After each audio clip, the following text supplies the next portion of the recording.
अस्सलाम वालेकुम। I am doctor Maria Rashid, consultant dermatologist at Rahman medical centre. आज मैं जिस टॉपिक पे बात करूँगी that is alopecia areata. Alopecia areata क्या है, इसकी टाइप्स क्या हैं, इसकी एसोसिएशंस क्या हैं, डिज़ीज़ कोर्स क्या है और इसका ट्रीटमेंट क्या है, आज हम इस पे बात करेंगे। So let's start.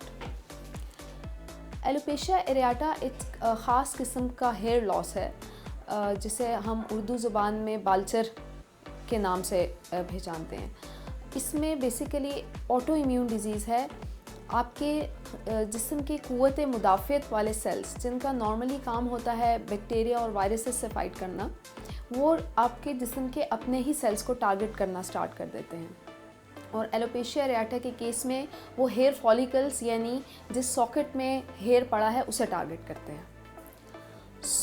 एलोपेशिया एरियाटा में जिस्म पे ठप्पे की शक्ल पे बाल गिरना शुरू हो जाते हैं, जो बहुत से केसेस में, ज़्यादातर केसेस में स्कैल्प हेयर में देखे गए यानी सर के बाल झड़ते हैं, या मर्दों में बियर्ड एरिया में देखा गया है। इसके अलावा आईब्रोज़ में भी नुमाया होता है और जिस्म के किसी भी हिस्से को ये इफ़ेक्ट कर सकता है।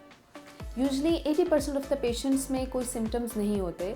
15 से 20% लोगों में हल्की फुल्की जलन या इस किस्म की वो कंप्लेंट्स करते हैं एलोपेशिया एरियाटा के साथ। अब इसकी एक्सटेंट क्या है, 35 से 50% लोगों में ये महदूद रहता है, या सर के तक कुछ पैचेस की शक्ल में 1-2 या दाढ़ी के बालों में कुछ पैचेस होते हैं, और 20 से 25% लोगों में ये पूरे सर के बालों को इन्वॉल्व कर लेता है, यानी सर पे कोई बाल नहीं रहता। इसको एलोपेशिया टोटैलिस कहते हैं, जब ये स्कैल्प के पूरे बालों को इन्वॉल्व करता है। और अगर ये पूरी बॉडी के बालों को इन्वॉल्व करे तो इसको हम एलोपेशिया यूनिवर्सैलिस की टर्म यूज़ करते हैं इसके लिए। अब जिन लोगों में ये महदूद रहता है पैचेस की शक्ल में, उनमें प्रोग्नोसिस कदरे बेहतर होता है। 6 से 12 महीनों के दरमियान इलाज के बग़ैर भी बाल वापस आने के चांसेस ज़्यादा होते हैं। जबकि एलोपेशिया टोटैलिस या यूनिवर्सैलिस में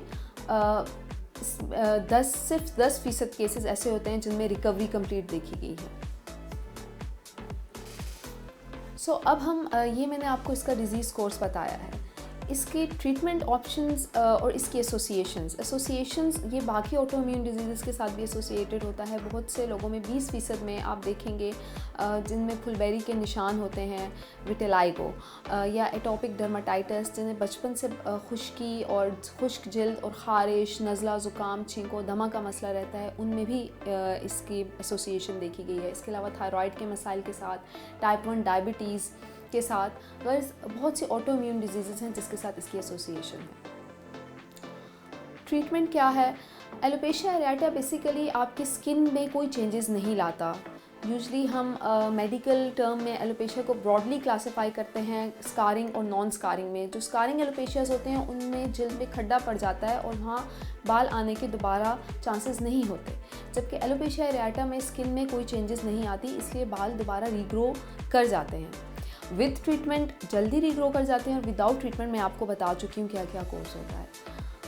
विद ट्रीटमेंट अगर बच्चों में एलोपेशिया एरियाटा होता है तो हमारी पूरी कोशिश होती है कि हम इनको सिर्फ टॉपिकल मेडिकेशन से ट्रीट करें, हमें ओरल या सख्त किस्म की अद्वियात देने की ज़रूरत ना पड़े, क्योंकि अपार्ट फ्रॉम अपीयरेंस या लुक इस डिज़ीज़ का और कोई साइड इफ़ेक्ट नहीं है और कोई सिम्टम्स नहीं है। इसीलिए हम वे बैलेंस करते हैं बिटवीन हमें बेनिफिट्स और हैज़र्ड्स के दरमियान बैलेंस करना होता है। एलोपेशिया एरियाटा अडल्ट्स में हम फिर उसकी एक्सटेंट देखते हैं। अगर वो less than 50% of the scalp को इन्वॉल्व कर रहा है तो हम उसको टॉपिकल मेडिकेशन से ट्रीट करने की कोशिश करते हैं, या फिर इंट्रालीजनल हम उसी जगह स्टेरॉयड इंजेक्शंस देते हैं, साथ हेयर स्प्रेज मिनॉक्सिडिल 5% सोल्यूशन से ट्रीट करते हैं। अगर ये स्कैल्प के ज़्यादा एरिया को कवर करता है, ग्रेटर देन 50%, तो फिर हमें दूसरे ट्रीटमेंट ऑप्शंस की तरफ जाना पड़ता है, जिसमें हमारे पास कॉन्टैक्ट थेरेपी है, इम्यूनो कॉन्टैक्ट थेरेपी है, और इसके अलावा JAK2 इनहिबिटर्स हैं जिसमें टोफासिटिनिब का आजकल बहुत अच्छा रोल देखा गया है। व्यूअर्स, आपके लिए ये वीडियो बनाने का मेरा मेन मकसद ये है कि मैंने अपनी प्रैक्टिस में बहुत से एलोपेशिया एरियाटा के मिसट्रीटेड पेशेंट्स देखे हैं जो इंट्रालीजनल स्टेरॉइड्स तो लगाते हैं, पर अनट्रेंड स्टाफ से या अनट्रेन उनकी कंसल्टेशंस होती हैं, वो स्टेरॉइड इतनी हाई पोटेंसी के लगाए जाते हैं कि जिल्द में बिल्कुल जो स्किन का एरिया होता है एट्रोफी हो चुकी होती है, और वहाँ पे फिर हेयर की रीग्रोथ होना ऑलमोस्ट नामुमकिन सी बात है। सो एक ऐसी बिनाइन कंडीशन जिसका प्रोग्नोसिस अच्छा भी है, मतलब स्पॉन्टेनियस रीग्रोथ भी है, और इवन अगर आप इन टाइम और अच्छी कंसल्टेशन माहिर अमराज से कंसल्ट करें तो ट्रीटमेंट के साथ भी बहुत अच्छा इफेक्ट आता है।